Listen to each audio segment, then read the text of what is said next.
من الشيطان الرجيم بسم الله الرحمن الرحيم يوصيكم الله في أولادكم للذكر مثل حظ الأنثيين فإن كن نساء فوق اثنتين فلهن ثلثا ما ترك وإن كانت واحدة فلها النصف ولأبويه لكل واحد منهما السدس مما ترك إن كان له ولد فإن لم يكن له ولد وورثه أبواه فلأمه الثلث فإن كان له إخوة فلأمه السدس من بعد وصية يوصي بها أو دين آباؤكم وأبناؤكم لا تدرون أيهم أقرب لكم نفعا فريضة من الله إن الله كان عليما حكيما صدق اللہ العظیم۔ اللہ تعالیٰ تم کو تمہاری اولاد کے بارے میں حکم دیتا ہے کہ ایک مرد کا حصہ دو عورتوں کے حصے کے برابر ہے، لیکن اگر وارث ہونے والی صرف عورتیں ہی عورتیں ہوں دو سے زیادہ تو ان کا حصہ چھوڑے ہوئے مال میں سے 2/3 ہے، اور اگر وارث ہونے والی صرف ایک ہی عورت ہو تو اس کا حصہ پورے چھوڑے ہوئے مال کا آدھا ہے، اور مرنے والے کے والدین میں سے ہر ایک کے لیے چھوڑے ہوئے مال میں کا 6واں حصہ ہے اگر مرنے والے کی اولاد بھی ہو، اور اگر اولاد نہ ہو اور اس کے وارث صرف اس کے ماں باپ ہوں تو ماں کا 1/3 ہے، اگر اس کے بھائی بھی ہوں تو پھر ماں کا 6واں حصہ ہے اس وصیت کے بعد جو وہ کرتا ہو یا اس پر ہونے والے قرض کو ادا کرنے کے بعد۔ تمہارے باپ اور تمہارے بیٹے تم نہیں جانتے کہ ان میں سے کون تمہارے لیے نفع کے اعتبار سے بہتر ہے، یہ اللہ کی طرف سے مقرر کیے ہوئے حصے ہیں، بلا شبہ اللہ تعالیٰ خوب جاننے والا ہے، حکمت والا ہے۔ یہ سورہ نساء کی آیت نمبر 11 ہے۔ جیسا کہ جب سے سورہ نساء شروع ہوئی ہے ہم نے آپ کے سامنے ذکر کر ہی دیا، اور بار بار ہم نے کہا ہے کہ اپنے گھر پر بھی قرآن کریم کو دیکھا کریں، اس کا ترجمہ بھی دیکھا کریں، بلکہ جو سبق ہو جس دن اس سے پہلے اس کو دیکھ کر آیا کریں تو زیادہ بہتر بات ہوگی۔ خیر، آج کی جو یہ آیت ہے اس آیت میں 7 مسئلے ہیں، وہ 7 کی ہم نے یہاں پر مثال بنا دی۔ قرآن کریم اصول بیان کرتا ہے اور اس کی جو پوری ڈیٹیل ہوتی ہے وہ زیادہ تر احادیث میں ہوتی ہے، تو اس کا مطلب یہ نہیں ہے کہ قرآن کریم نے جتنی شکلیں الگ الگ کر کے دکھا دی ہیں بس وہی شکلیں بنیں گی۔ شکلیں تو ہم میں سے کسی کے گھر میں جب ضرورت پیش آتی ہے تو نئے انداز کی شکل پیش آ جائے گی، لیکن یہ جو بیسک قانون ہوتا ہے جب وہ شکلیں اس قانون کے سامنے آتی ہیں تو یہ قانون اپنے اندر اتنی وسعت رکھتا ہے کہ ان شکلوں کی روشنی میں کسی بھی نئی پیش آنے والی شکل کا حکم نکالا جا سکتا ہے۔ لیکن ان مسئلے پر بات کرنے سے پہلے جو شکلیں بنائی گئی ہیں اصولی طور پر آپ 2-3 باتیں سنیں۔ نمبر 1، میراث کا جو قانون ہے وہ آپ جانتے ہیں کہ مرنے والا جو مال چھوڑ کر کے جاتا ہے تو اس کے بعد جو اس مال میں چیزیں متعلق ہوتی ہیں وہ ترتیب کے اعتبار سے 4 ہوتی ہیں۔ نمبر 1، سب سے پہلے اس کے مال میں خود اس کا اپنا حق ہے کہ اس کے کفن دفن کا انتظام کیا جائے گا، یعنی اگر اس کا کوئی بیٹا، اس کی کوئی بیٹی، اس کا کوئی بھائی اپنی طرف سے اخلاقی طور پر خرچ کر دیتا ہے تو الگ بات ہے، ورنہ تو اس نے جو بھی مال چھوڑا ہے سب سے پہلے اس مال میں اسی کا حق ہے۔ بھئی جب وہ بیمار تھا تب بھی تو اس کا مال اس پر خرچ ہو رہا تھا کہ نہیں؟ اس لیے انتقال کے بعد بھی سب سے پہلے اس کے مال پر کس کا حق ہے؟ اسی کا حق ہے۔ تو سب سے پہلے تو کفن دفن پر جو خرچ آتا ہے وہ اس کے مال میں سے نکال لیا جائے گا۔ لہذا کسی بھی وارث کو پریشان ہونے کی ضرورت نہیں ہے شرم و حضوری میں کہ بھی میں خرچ کر رہا ہوں، بعد میں دوسرا بھیا مجھے دے گا کہ نہیں دے گا۔ تو یہ سب چیزیں بالکل دیکھیے، شریعت یہ اسلام کا جو قانون ہے وہ لگی لپٹی نہیں رکھتا ہے، بالکل سیدھی سیدھی بات ہونی چاہیے۔ 4 وارث اگر بھائی ہیں تو مل کر بات کریں کہ بھئی جو بھی خرچ کر رہا خرچ کر دے، باقی جو ابا جی نے چھوڑا ہے اس میں سے سب سے پہلے اس کا دے دیا جائے گا جس کی جیب سے تجہیز و تکفین پر کفن دفن کے اخراجات آئے ہیں، اور باقی تقسیم بعد میں کی جائے گی۔ تو سب سے پہلا جو حق ہے وہ یہ ہے کہ نمبر 1 مرنے والے کے کفن دفن کا اس کے چھوڑے ہوئے مال میں سے کیا کیا جائے گا؟ انتظام کیا جائے گا، نمبر 1۔ نمبر 2 ہے کہ پھر یہ دیکھا جائے گا کہ اس پر کسی کا قرض تو نہیں ہے۔ اگر اس پر کسی کا قرض ہے تو پھر دوسرے نمبر پر اس کے مال میں سے کیا ادا کیا جائے گا؟ اس کا قرض ادا کیا جائے گا۔ یہ نہیں ہے کہ اس پہ جو قرضہ تھا اور بیٹے تقسیم کر کے اپنے اپنے گھر لے کر کے بیٹھ گئے، پھر جو قرض خواہ ہے وہ بیچارے پریشان ہوتے گئے۔ تو نمبر 1 سب سے پہلے کفن دفن کا انتظام کیا جائے گا اس مال سے، اور نمبر 2 جو اس پر قرضہ ہے مرنے والے پر وہ ادا کیا جائے گا۔ نمبر 3 جو حق ہے وہ ہے وصیت۔ وصیت کو آپ سب جانتے ہیں، قانون پچھلے سبق میں آ چکا ہے کہ اللہ نے یہ اجازت دی ہے کہ اگر تم مرنے سے پہلے کسی کو کچھ دینا چاہتے ہو تو اس کی وصیت کر جاؤ۔ وصیت کی 2 شرطیں ہیں۔ نمبر 1 جس کا حصہ خود اللہ نے فکس کر دیا ہے تمہارے مال میں، آپ اسے وصیت نہیں کر سکتے۔ میں سمجھا پا رہا ہوں اپنی بات؟ یعنی بیٹے وارث ہونے خود، بیٹیاں وارث ہونی ہے خود، تو جو وارث بن رہا ہے ایٹومیٹک اللہ کی طرف سے، آپ چاہیں کہ بیٹے 4 ہیں میرے، چاروں وارث بنیں گے لیکن ایک نے زیادہ خدمت کی ہے تو اس کے لیے الگ سے میں وصیت کر دوں، تو وصیت کے قانون میں پہلی شرط یہ ہے کہ جس کا ایٹومیٹکلی اس میں حصہ ہے اللہ کی طرف سے، اس کے بارے میں کوئی ایکسٹرا وصیت مرنے والے کی طرف سے نہیں کی جا سکتی، ورنہ تو وہ رجسٹرڈ نہیں مانی جائے گی، منظور نہیں ہوگی۔ دوسری شرط وصیت کے لیے یہ ہے کہ وہ 1/3 میں جائز ہو سکتی ہے آپ کی، یعنی صرف آپ 1/3 میں وصیت کر سکتے ہیں، 1/3 سے زیادہ میں وصیت تو وصیت ہوتی ہی اس کے لیے ہے جو آپ کا وارث نہ ہو۔ ارے بھائی کئی مرتبہ ہوتا ہے کہ جو وارث ہیں وہ تو خدمت نہیں کر رہے، لیکن کوئی دوست ہے جو ہمیں اسپتالوں میں لیے پھر رہا، بڑی خدمت کر رہا ہے، تو ایسے موقع پر کئی مرتبہ آدمی یہ چاہتا ہے کہ میں اس کے لیے کوئی نہ کوئی کام کر کے چلا جاؤں، اس کے کام آ جائے گا، تو ایسے ہی آدمی کے لیے وصیت کی جاتی ہے جو کیا نہ بن رہا ہو، وارث نہ بن رہا ہو۔ تو وصیت کے لیے 2 شرطیں، نمبر 1 وارث کو نہیں ہونی چاہیے، اور نمبر 2 1/3 مال سے زیادہ میں نہیں ہونی چاہیے، تو وصیت آپ کی جائز ہو جائے گی۔ تو نمبر 1 کفن دفن کا انتظام کیا جائے گا، نمبر 2 قرضہ اگر ہے تو وہ ادا کیا جائے گا، نمبر 3 یہ دیکھا جائے گا کہ انہوں نے کوئی وصیت تو نہیں کی ہے، اگر وصیت کی ہے تو 1/3 مال کے اندر ان کی وصیت کو کیا کر دیا جائے گا؟ پورا کر دیا جائے گا۔ ان 3 حقوق کے ادا کرنے کے بعد اب چوتھے نمبر پر جو بھی وارث بنتے ہیں وہ آپس میں بیٹھیں گے اور اللہ کے قانون کے مطابق مرنے والے کی جائیداد میں جو بھی حصہ بن رہا ہوگا اس کے مطابق کیا کر لیں گے؟ تقسیم کر لیں گے۔ سمجھ آ گئی جی پوری بات؟ دوسری تمہیدی بات یہ ہے کہ اللہ تعالیٰ نے وارث بنایا ہے مرنے والے کا اس کی اولاد کو بھی اور اس کے ماں باپ کو بھی، یعنی جس کا انتقال ہوگا تو اس کی جو اولاد ہے وہ بھی اس کے مال میں کیا بنے گی؟ وارث بنے گی، اور اس کے جو ماں باپ اگر زندہ ہیں تو وہ بھی کیا بنیں گے؟ وارث بنیں گے۔ کئی مرتبہ ہم لوگ ایسے سمجھتے ہیں کہ یار ماں باپ کو کیوں وارث بنایا جا رہا، تو بیٹے ہی یا بیٹیاں وارث ہو جاتی، بس اللہ تعالیٰ نے یہ بھی اس میں لکھ دیا قرآن میں کہ میں باقاعدہ تمہارے باپ اور ماں کو بھی وارث بنا رہا ہوں اور تمہاری اولاد کو بھی کیا بنا رہا ہوں؟ وارث بنا رہا ہوں۔ اس لیے کہ تم ہو سکتا ہے اپنے خیال میں یہ سمجھ رہے ہو کہ میرے کام آنے والی میری اولاد زیادہ ہو سکتی ہے، حالانکہ کئی مرتبہ تجربے سے پتہ چلتا ہے کہ اولاد اتنا کام نہیں آتی جتنا بڑے بوڑھے ماں باپ ہی کام آتے رہتے ہیں۔ کتنے گھروں میں ایسا ہوتا ہے کہ باپ موجود ہے، ماں موجود ہے، بیٹے روزگار میں بھی لگ گئے لیکن پھر بھی ہاتھ تنگ ہے۔ جب ہاتھ تنگ ہوتا ہے تو الگ ہونے کے باوجود بھی کون مدد کرتے رہتے ہیں؟ چوری چھپے ماں باپ ہی مدد کرتے رہتے ہیں، بلکہ باپ مدد کرتا رہتا ہے، بہت فتح بھی نہیں چلنے دیتا گھر میں خاتون کو۔ یعنی اگر یہ تو بہت شکایتیں ملتی ہیں کہ بیٹے کا کاروبار اچھا ہے اور وہ ماں باپ کو نہیں دے رہے کما کر جیسے دینا چاہیے، لیکن ماں باپ سے یہ برداشت نہیں ہوتا۔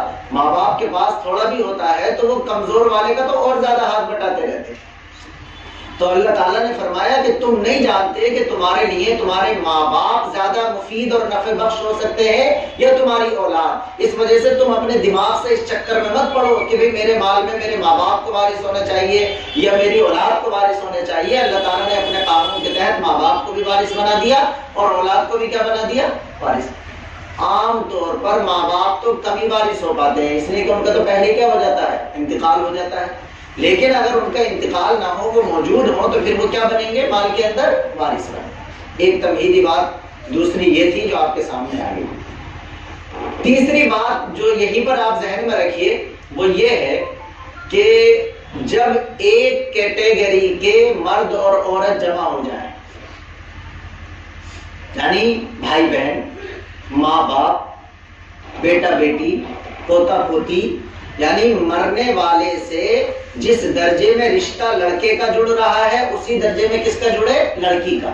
جس درجے میں مرد کا جڑ رہا ہے اسی درجے میں عورت کا۔ تو یہ ایک کیٹیگری اور ایک درجے کے جو مرد اور عورت ہوں گے، ان کے بارے میں اللہ کے میراث کے قانون کا اصول یہ ہے کہ للذکر مثل حظ الانثیین، کہ ایک مرد کا حصہ دو عورتوں کے حصے کے، یہ تو مشہور ہے، سب کو معلوم ہے، ایک مرد کا حصہ دو عورتوں کے حصے کے برابر ہے۔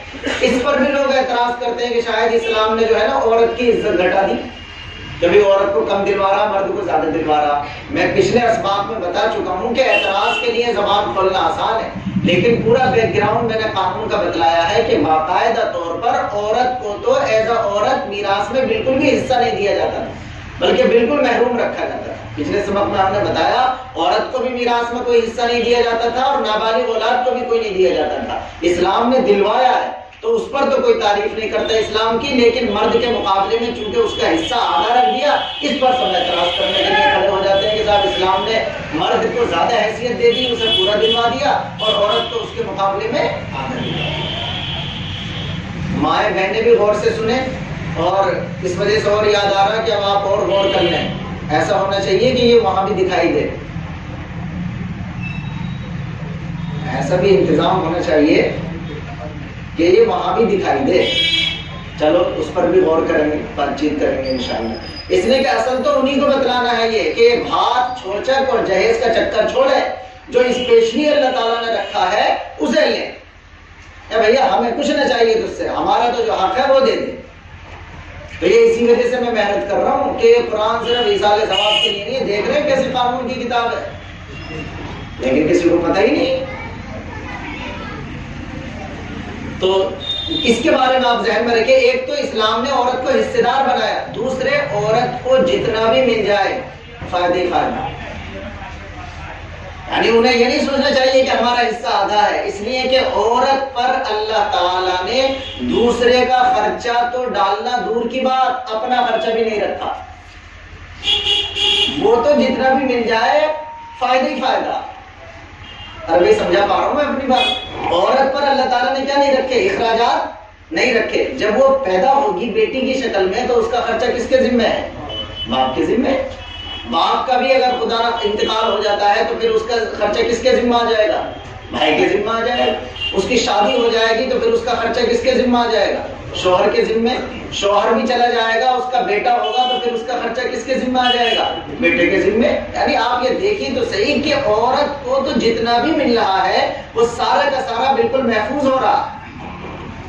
اس کو میں دوبارہ سے کہہ رہا ہوں کہ نہ صرف یہ کہ کسی دوسرے کا خرچہ اس پر نہیں ہے، بلکہ اپنا خرچہ بھی اس پر نہیں ہے۔ اسے جتنا مل رہا ہے اسے تو محفوظ کر دے، بالکل کاروبار میں لگائے، اپنی مالیت کو بڑھائے، اس لیے کہ وہ تو شوہر سے کہتے ہیں یہ تو مجھے مل گیا اس میں جناب، اور آپ یہ بھی نہ کہیں کہ میں اسے اپنے اوپر خرچ کروں، اس لیے کہ میں تو تمہاری بیوی ہوں، نفقہ خرچہ کس کے ذمہ ہے؟ تمہارے ذمہ ہے، مجھے تو روٹی کھلانا، کپڑا پہنانا وہ تمہاری ذمہ داری ہے۔ تو اس لیے آپ اگر اسلام کے قانون کو ذرا باریکی سے سمجھیں گے تو پتہ چلے گا کہ جیسی جگہ فٹ کیا ہے اللہ تعالیٰ نے جس کا حصہ، وہ بالکل اپنے آپ میں لوجک رکھتا ہے بہت زیادہ۔ اور پھر یہ ہے کہ اگر یہاں اسے آ کر کے مل رہا ہے شوہر کی طرف سے، میاں بیوی کے جو حصے والی آیت ہے وہ انشاءاللہ اگلے ہفتے آئے گی۔ آج کچھ دوسرے رشتوں کا بیان، اسے یہاں بھی ملے گا اور اپنے میکے سے بھی ملے گا، تو دونوں طرف سے مل رہا اس کو، الحمدللہ، صلی اللہ سبحان اللہ۔ تو یہ تین بنیادی باتیں میں نے بتلائی ہیں۔ نمبر ایک، مرنے کے بعد اس کے مال میں کیا حق متعلق ہوتے ہیں۔ نمبر دو، وہ بتلا دیا کہ باپ اور بیٹے دونوں میں سے کون تمہارے لیے بہتر ہے یہ اللہ جانتا ہے، تو دونوں کو اللہ نے حصہ دلوا دیا۔ اور نمبر تین یہ بتلا دیا کہ مرد و عورت دونوں کو حصے دار بنایا، لیکن مرد کا حصہ عورت کے مقابلے میں ڈبل ہے۔ اب آپ مثالیں دیکھتے چلیے گا۔ اللہ تعالیٰ ارشاد فرماتا ہے کہ للذکر مثل حظ الانثیین، کہ مرد کا حصہ دو عورتوں کے حصے کے برابر ہے۔ فور ایگزامپل، اس کی ہم نے سب سے پہلی والی مثال لکھی ہے، بھائی نظر آ رہا ہے سب کو؟ اوپر ہم نے لکھا ہے، اردو میں لکھا ہے، بیٹا لکھا سب سے شروع میں ادھر، کیا بنایا؟ بیٹا. دوسرے نمبر پر بھی بیٹا، تیسرے نمبر پر بیٹی، اور پھر چوتھے نمبر پر بھی بیٹی. یعنی ہم نے یہ اس طرح کی مثال بنائی ہے کہ کسی کا انتقال ہوتا ہے اور وہ اپنے بعد اپنے پیچھے 2 بیٹے چھوڑ کر جاتا ہے اور 2 بیٹی. تو یہ تو سمپل ہے بالکل کہ آپ ایسا حصہ بنائیں گے کہ جس میں لڑکے کو ڈبل ہو جائے اور لڑکی کو سنگل ہو جائے. اس کے جو نیم ہے ہمارے یہاں، جب آپ فتویٰ لیتے ہیں سب مفتی بن جائیں گے اب آپ 2 ہفتے میں انشاءاللہ، پریشان ہونے کی ضرورت نہیں. تو یہ اس کے نیچے میں نے وہ بنایا ہے عین، بیٹا بیٹا بیٹی بیٹی، سب کے نیچے میں نے ایک چھوٹا سا کیا بنا دیا؟ عین. اس کا مطلب یہ ہوتا ہے کہ اب یہ دیکھنے کی ضرورت نہیں ہے کہ کس کا تہائی ہے، کس کا چوتھائی ہے، کس کا 8واں ہے، اس لیے کہ اب وہ حساب کی ضرورت ہی نہیں. اس میں تو بس یہ دیکھ لینا ہے کہ للذکر مثل حظ الانثیین، کہ لڑکے کا ڈبل ہو جائے اور لڑکی کا اس کے مقابلے میں سنگل ہو جائے. اب اس جگہ جب آپ دیکھیں گے تو یہ بنے گا. اس کا طریقہ یاد رکھیے گا، جو طریقہ بتلا رہا ہوں. ایک اور ایک بیٹی، دوسری 2. یہ بیٹے ہیں 2، تو یہ تو بیٹی تو ہو گئی سنگل، لیکن ایک بیٹے کو کیا مانیں گے ہم؟ 2 مانیں گے. کتنے مانیں گے؟ 2. جب ہم پورے مال کو تقسیم کریں گے تو ڈبل مانیں گے. تو یہ دیکھنے میں تو نظر آ رہے ہیں 4، لیکن حقیقت میں کتنے ہیں؟ یہ کتنے حصے کرنے پڑیں گے پورے مال کے؟ 6 کرنے پڑیں گے. وہ ہم نے وہاں لکھ دیا اوپر، وہ میت بنائی ہے. یہ جو لمبی لمبی لکیر ہوتی ہے نا، اس کو کیا کہتے ہیں ہمارے قانون میں؟ میت. یہ جنازہ لٹا دیا ہم نے. نیچے یہ ہے 2 بیٹے اور 2 بیٹی. اور جو ان کا مسئلہ بنے گا، جتنا مال ہے ان کا، جو چھوڑے مرنے والے نے جتنا بھی مال چھوڑا ہے، تو اس کے کل کتنے حصے کیے جائیں گے؟ 6. اب بالکل آسان ہے، نیچے ہم نے وہ بنا دیے ہیں. 2 کس کو مل جائیں گے؟ بیٹے کو، اور 1 کس کو مل جائے گا؟ بیٹی کو. اسی کو کہتے ہیں للذکر مثل حظ الانثیین، کہ مرد کا حصہ 2 عورتوں کے حصے کے برابر ہے. میرا میتھمیٹکس بڑا کمزور ہے بھائی، جو لوگ ہوں وہ مجھے بتاتے رہے، اس لیے کہ ہم نے ایز اے سبجیکٹ میتھ کی کلاس نہیں لی ہے. ان آیتوں کو سمجھنے کے لیے جتنے کی ضرورت ہوتی ہے ہمیں بس وہ بتا دیا جاتا ہے، اسی سے ہماری زندگی گزر جاتی ہے. اچھا جی، اگلی دیکھیے. دوسرا مسئلہ اس آیت میں یہ ہے فَإِن كُنَّ نِسَاءً فَوْقَ اثْنَتَيْنِ فَلَهُنَّ ثُلُثَا مَا تَرَكَ. یہ والی مثال اس طرح بنے گی کہ مرنے والا جب مرتا ہے، انتقال کرتا ہے، تو اس کے پیچھے اس کے وارثوں میں بیٹا ہے ہی نہیں. اس کے وارثوں میں بیٹا نہیں ہے، بلکہ صرف کیا ہے؟ بیٹیاں ہیں. اور بیٹیاں 2 یا 2 سے زائد ہیں. بیٹیاں 2 یا 2 سے زائد ہیں. ایک بیٹی کا اگلا آئے گا مسئلہ. پہلے یہ والی مثال دیکھیے، ایک بیٹی پھر دوسری بیٹی. تو مرنے والے نے کتنی بیٹی چھوڑی؟ اپنی 2 بیٹی چھوڑی. اور یہ مرنے والا ایسا مرا ہے ابھی کہ اس کے ابا زندہ ہے. مثال، یہ میں نے مثال بنائی ہے سمجھانے کے لیے کہ 2 تو بیٹی ہیں اور ایک کیا ہے اس کا مرنے والے کا؟ باپ. ٹھیک ہے جی حضور، بیٹا نہیں ہے. ایسی صورت میں اسلامی قانون کہتا ہے کہ بیٹی کو ملے گا 2 ثلث. دیکھیے یہ ثلثان عربی میں لکھا، اس کا مطلب ہے 2 تہائی. 2 تہائی کو انگلش میں کیا کہتے ہیں؟ 2/3. تو یہ ثلثان جو لکھا ہے یہ 2/3 ہے، 2 تہائی ملے گا. اور یہ جو باپ ہیں، ایسی صورت میں ان کا حصہ ہوتا ہے 6. کتنا ہوتا ہے؟ 6. باپ جو ہے اس کو بہت سی جگہ اپنا حصہ 6 بھی ملتا ہے، اور اس کے بعد جو بچ جائے دوسروں کے لینے کے بعد تو وہ بھی واپس اسی کو مل جاتا ہے. ٹھیک ہے جی، دیکھ رہے ہیں اسے. دیکھیے اب یہ یہاں 2 ثلث ہے، یعنی 2 تہائی ان کو ملے گا. مسئلہ ہم اسے کہیں گے ہم اپنی زبان میں مسئلہ کتنے سے بنے گا، یعنی اس کا مطلب یہ ہوگا کہ پورے مال کو کتنے حصوں میں ڈیوائیڈ کیا جائے گا. تو یہاں پر بھی مسئلہ کتنے سے بنا رہے ہیں ہم؟ 6 سے.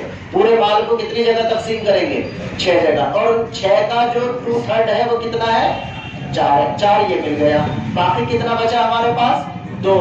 تو 6 کا 1/6 کتنا ہوتا ہے؟ 1 حصہ. تو 1 حصہ ابا جی کو مل جائے گا. اب 1 ابا کو مل گیا، 4 2 بیٹیوں کو مل گیا، 5 1 حصہ اب بھی باقی بچا ہوا ہے، تو وہ واپس کس کو دے دیا جائے گا؟ پھر باپ ہی کو دے دیا جائے گا. اس لیے کہ جو عورتیں ہیں ان کا حصہ 2/3 سے زیادہ نہیں ہو سکتا. جب عورتیں ملیں گی، چاہے وہ 2 ہوں 3 ہوں 4 ہوں 5 ہوں 10 ہوں 12 ہوں، ان کا جو کل حصہ بنتا ہے وہ کتنا بنتا ہے؟ 2/3 بنتا ہے. ہاں اگر یہ باپ نہ ہو، مثال کے طور پر اگر یہ باپ نہ ہو تو پھر واپس پلٹ کر کس کی طرف چلا جائے گا؟ بیٹی کی طرف چلا جائے گا. جیسا آپ کے ذہن میں یہ بات آئے گی، اگر سارا مال ہی بیٹی کو مل جاتا پھر تو وہ اس جگہ نہیں ہے نا. نہیں تو بعد میں آئے گا. جو آیت میں آیا جو اس کو ہم ابھی سمجھا رہے ہیں اس کا بالکل الگ مسئلہ بنے گا. تو یہ دوسرا ہو گیا بھی ٹھیک کہ اگر مرنے والا کا انتقال ہوتا ہے وہ اپنے پیچھے 2 بیٹی چھوڑ کر جاتا ہے اور 1 ابا چھوڑ کر جاتے ہیں تو پھر تقسیم کیا جائے گا 6 سے, یعنی پورے مال کو 6 حصوں میں تقسیم کریں گے. 2/3 یعنی 4 دونوں بیٹیوں کو مل جائے گا اور باقی جو 2 ہیں وہ باپ کو مل جائے گا. آگے دیکھیے وَإِنْ كَانَتْ وَاحِدَةً فَلَهَا النِّصْفُ. مرنے والے نے مرنے کے پیچھے اپنا جو وارث چھوڑا وہ صرف 1 بیٹی چھوڑی, صرف 1 بیٹی چھوڑی. مثال بنانے کے لیے ہم نے بیٹی کے ساتھ باپ کو بھی زندہ مان لیا, ورنہ یہ والا حصہ بھاگا پھرے گا, یہ سمجھانے کے لیے مان لیا, ورنہ پریشانی ہوگی سب کو سمجھنے میں. تو دیکھیے 1 بیٹی چھوڑ کر جا رہا مرنے والا اور باپ بھی ہے اس کا زندہ, تو ایسی صورت میں بھی بیٹی کا ہوگا آدھا. اگر بیٹی 1 ہو تو اس کا کتنا ہوتا ہے, آدھا ہوتا ہے. تو پورے مال کا آدھا تو اسے مل جائے گا اور باقی جو آدھا ہے وہ ابا کو مل جائے گا. یہاں بھی مسئلہ ہم 6 سے بنا رہے ہیں, یعنی پورے مال کے کتنے حصے کیے جائیں گے, 6 حصے کیے جائیں گے اور 3 مل جائیں گے بیٹی کو. اور یہ جو ہے یہ 6 اس وجہ سے کرنے پڑ رہے ہیں کہ اصلاً حصہ باپ کا 1 ہے.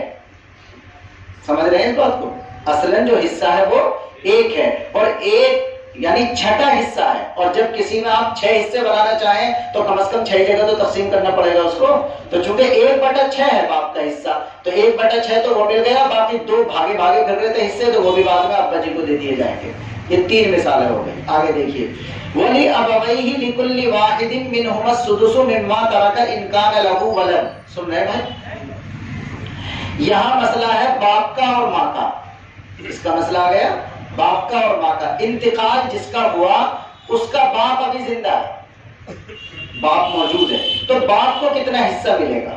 تو کہہ رہے ہیں کہ اگر انتقال ہوا کسی بندے کا اور اس کے باپ ابھی زندہ ہے, باقی چیزیں نہیں سوچ رہے ہم کہ ماں ہے نہیں ہے اور ہے نہیں ہے, ہم یہ سوچ رہے ہیں کہ باپ اس کے زندہ ہے, تو باپ کا حصہ ہوتا ہے 1/6. کتنا ہوتا 1/6. اور یہاں ہم نے مثال بنانے کے لیے بیٹا بھی لکھ دیا ادھر. تو اب یوں بنے گی مثال کے انتقال کے بعد اس بندے نے اپنا 1 باپ چھوڑا اور 1 کیا چھوڑا, بیٹا چھوڑا. تو بیٹے کے نیچے ہم نے بنا دیا عین. عین کا مطلب یہ ہوتا ہے کہ دوسرے والے کا جتنا بھی % ہے وہ دینے کے بعد باقی جتنا بچے گا وہ اسے مل جائے. ترتیب دیکھ رہے ہیں آپ, اللہ کے قرآن کی ترتیب ہے. باپ کو ملے گا کمی, اگر کسی مرنے والے کا باپ بھی ہو اور بیٹا بھی ہو تو حصہ تو اللہ تعالیٰ باپ کا بتلا رہا, بیٹے کا کچھ نہیں بتلا رہا, لیکن نتیجہ یہ نکلے گا کہ ملے گا کس کو زیادہ, بیٹے کو زیادہ ملے گا. یہیں پر دیکھ لیجیے آپ کے باپ کو تو 1/6 مل گیا اور باقی جو 5 حصے بچے وہ کس کو مل گیا, بیٹے کو مل گیا. مسئلہ یہاں پر بھی کتنے سے بن گیا, 6 سے. یہی سیم کس کا ہے, ماں کا بھی. یعنی اگر باپ کے بجائے اس نے کس کو چھوڑا, ماں کو چھوڑا, تو ماں کا حصہ بھی 1/6 کہیں گے نا, 1/6 یعنی پورے مال کے 6 حصے کیے جائیں گے اور اس میں سے 1 ماں کو مل جائے گا. سیم یہاں پر ہم نے یہ مثال بنا دی, انتقال جس کا ہوا اس نے اپنی ماں چھوڑی اور اپنا 1 بیٹا چھوڑا, تو ماں کو 1/6, 6 میں سے 1 مل جائے گا, باقی 5 بیٹے کے ہو جائیں گے. یہ ماں باپ کا حصہ دونوں کا 1/6 ہے چھوڑے ہوئے مال میں. سنیں, اس شرط کے ساتھ کہ ساتھ میں اولاد بھی چھوڑی ہو. ادھر رکھیے, بہت غور کیجیے گا, بس آخر کی طرف آ رہا ہوں. آج تو کلاس جیسا لگنے لگا, بہت نہ اٹھائے کہ یہ اولاد چھوڑیے تب اسے 1/6 اور اسے بھی 1/6. وَإِن لَّمْ يَكُن لَّهُ وَلَدٌ وَوَرِثَهُ أَبَوَاهُ فَلِأُمِّهِ الثُّلُثُ. لیکن اگر کنڈیشن یہ ہو کہ مرنے والے نے کوئی اولاد ہی نہیں چھوڑی, کوئی اولاد نہیں چھوڑی اور اپنے پیچھے جو وارث چھوڑے ہیں وہ صرف ماں باپ ہیں. کئی مرتبہ ہو نہیں جاتا, شادی بھی نہیں ہوئی بچے کی, لیکن اللہ نے اسے مالدار بنایا تھا, کما رہا تھا, ماں باپ ابھی زندہ ہے اور جوان بچے کا کیا ہو گیا, انتقال ہو گیا. یہاں آ جائیے, مرنے والا مرتا ہے اور اس کے پیچھے اس کے باپ ہیں اور اس کی کیا ہے, ماں, اور کوئی ہے ہی نہیں, اس کا اولاد ہے ہی نہیں, تو ماں چھوڑی اور باپ. ایسی صورت میں اللہ کا قرآن قانون میراث میں کہتا ہے کہ ماں کو ملے گا 1/3. کتنا ملے گا, 1/3, 1/3. یہاں باپ کا کوئی حصہ فکس نہیں کیا. یہ قانون کا کمال دیکھیے, یہاں باپ کا حصہ فکس نہیں کیا, ماں کا حصہ فکس کر دیا. ماں کا حصہ فکس کرنے کے بعد جو باپ کو بچا ہوا ملے گا وہ ایٹومیٹک ہی ڈبل ہو جائے گا. وہ ایٹومیٹک کیا ہو جائے گا آپ کا,